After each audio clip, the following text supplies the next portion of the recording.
అందరికీ నమస్కారం. మీ అందరికీ 7వ రోజు నవరాత్రి శుభాకాంక్షలు.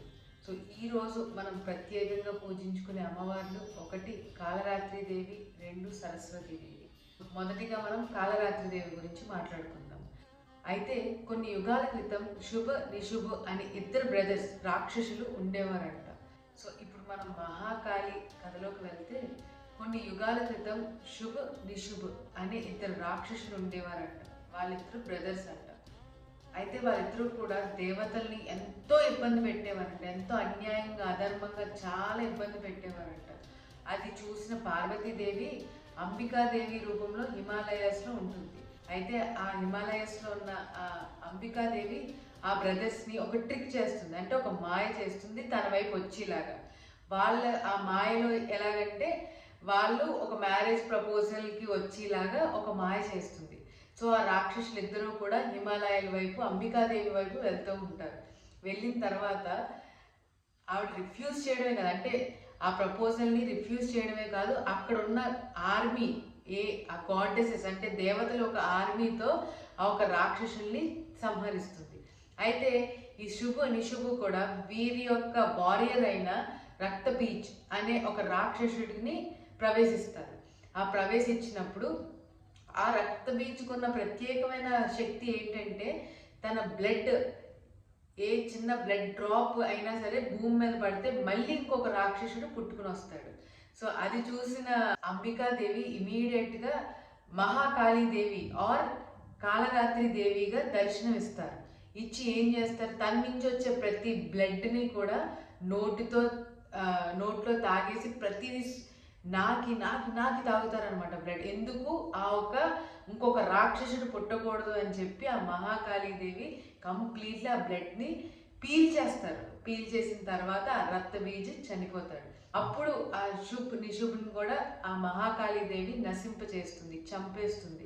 దీని ద్వారా మనం నేర్చుకోవాల్సింది ఏంటి అంటే ఈ శుభ నిశుభ అండ్ రక్తబీజ్ వీళ్ళు ముగ్గురు కూడా ఈ మూడు క్యారెక్టరిస్టిక్స్ కూడా చాలా చాలా చాలా ఇమ్మోర్టల్.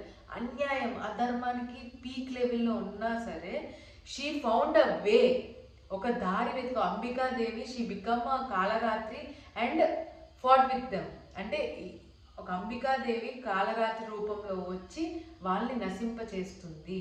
అలానే మన జీవితంలో కూడా చాలా రకాల డార్క్నెసెస్ అనేవి మన చుట్టుపక్కల తిరుగుతూ ఉంటాయి. లైక్ మన ఆలోచన విధానంలో కానివ్వండి, లేకపోతే మనుషుల ద్వారా కానివ్వండి, ఒక అధర్మం అనేది జరుగుతూ ఉన్నప్పుడు లేకపోతే మీకు తెలిసినప్పుడు there is always a way to find out a solution. So అదేంటో మనం గుర్తించగలిగితే ఆ ఒక ప్రాబ్లం నుంచి మనం బయటికి రావచ్చు. ఒక సేయింగ్ ఉంది, మనలో ఉన్న డీపెస్ట్ ఫియర్స్ అంటే లోతుల్లో ఉన్న భయాలే మన లోపల నుంచి ఒక దేవతను పుట్టించేలాగా చేస్తాయి. సో మన లోపల ఏవైతే భయాలు ఉన్నాయో అవేంటో గుర్తించి దానికి సొల్యూషన్, దేవత అంటే ఇక్కడ ఏంటంటే సొల్యూషన్, ఒక ధర్మబద్ధమైన సొల్యూషన్ని తీసుకోవడమే మనం చేయవలసిన ప్రాక్టీస్ అనమాట.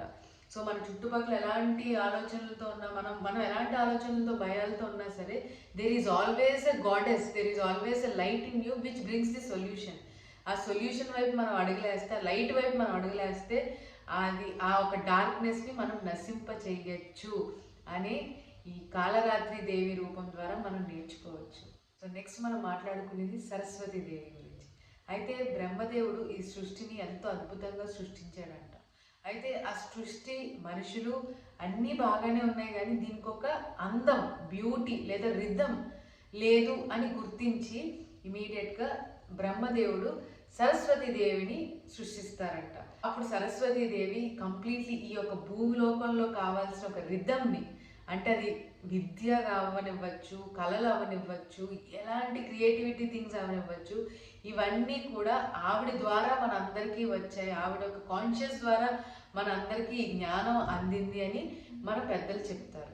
సో సరస్వతి దేవి ద్వారా మనం నేర్చుకోవాల్సింది ఏంటి అంటే విద్య, కళలు, ఆటలు, పాటలు. సో ఈ యొక్క క్రియేటివిటీ, ఈ యొక్క రిథం అంతా కూడా సరస్వతి దేవి కాన్షియస్ ద్వారానే మనకు వచ్చాయి అని మీరు అర్థం చేసుకోవాలి. సో మన లైఫ్లో ప్రతిరోజు కూడా have to cover this everything. Like ఎలా అంటే ఈరోజు నేను అంటే కొత్త నాలెడ్జ్ తీసుకున్నానా, చదువుకున్నాను, లేకపోతే పుస్తకం చదివానా, ఇది ఒకటి. రెండు, కళలు. ఈరోజు మీరు ఏం నేర్చుకుంటున్నారు, ఒక సంగీతం నేర్చుకుంటున్నారా, ఒక ఇన్స్ట్రుమెంట్ నేర్చుకుంటున్నారా, లేదా ఒక classical dance or any type of dance forms మీరు నేర్చుకుంటున్నారా అని ఒక కళ, ఏదో ఒక కళ, పెయింటింగ్, డ్రాయింగ్, ఎనీథింగ్, ఈ కళలన్నీ కూడా మీరు నేర్చుకుంటున్నారా లేదా అని మీరు ఒకసారి చూసుకోవాలి. 3 ఆటలు పాటలు. సో ప్రతి మనిషి కూడా ఏదో ఒక స్పోర్ట్స్ని చూస్ చేసుకోండి. అది క్రికెట్ అవనివ్వచ్చు, బ్యాడ్మింటన్ అవనివ్వచ్చు, షటిల్ అవనివ్వచ్చు, రన్నింగ్ అవనివ్వచ్చు, ఎనీథింగ్. ఈ భూమి మీద చాలా రకాల ఆటలు ఉన్నాయి. Choose a good sport, it supports a lot. అంటే చాలా సపోర్ట్ ఇస్తుంది మన ఒక శారీరక మానసిక హెల్త్కి, ఇవన్నిటికి కూడా. సో ప్రతి ఒక్కళ్ళు కూడా you have to recognise what you want. ఈ 3 మన జీవితంలో ఉన్నాయా లేదా అని ఒకసారి టెస్ట్ చేసుకుని, ఒకవేళ లేకపోతే వయసుతో సంబంధం లేదు, ఈ క్షణమే ఈ కళల వైపు, ఈ ఆటల వైపు, ఈ స్వచ్ఛత వైపు, ఈ విద్య నాలెడ్జ్ వైపు కంప్లీట్లీ అడుగులు వేయండి అని మనం సరస్వతి దేవి ద్వారా మనం నేర్చుకోవచ్చు. సో ఈరోజు కంప్లీట్లీ మనం మహాకాళీ దేవి అవతారం గురించి, అలా సరస్వతి దేవి అవతారం గురించి మనం చక్కగా నేర్చుకున్నాము. మీకు అర్థమైందని అనుకుంటున్నాను. నేను చాలా సింపుల్ లాంగ్వేజ్లో మీకు చెప్పడానికి ప్రయత్నిస్తున్నాను, ఎందుకంటే ఈ వీడియోస్ పిల్లలు చూసినా సరే అర్థం అవ్వాలి అని చెప్పి. సో ఈరోజు ఇది మనం నేర్చుకోవాల్సిన గైడ్లైన్స్ అండ్ మనం నేర్చుకోవాల్సిన కొన్ని పాఠాలు. సో ప్రతి ఒక్కళ్ళు కూడా దీన్ని ఇంప్లిమెంట్ చేస్తున్నారని నేను భావిస్తున్నాను. Thank you so much for supporting me. Thank you and thank you.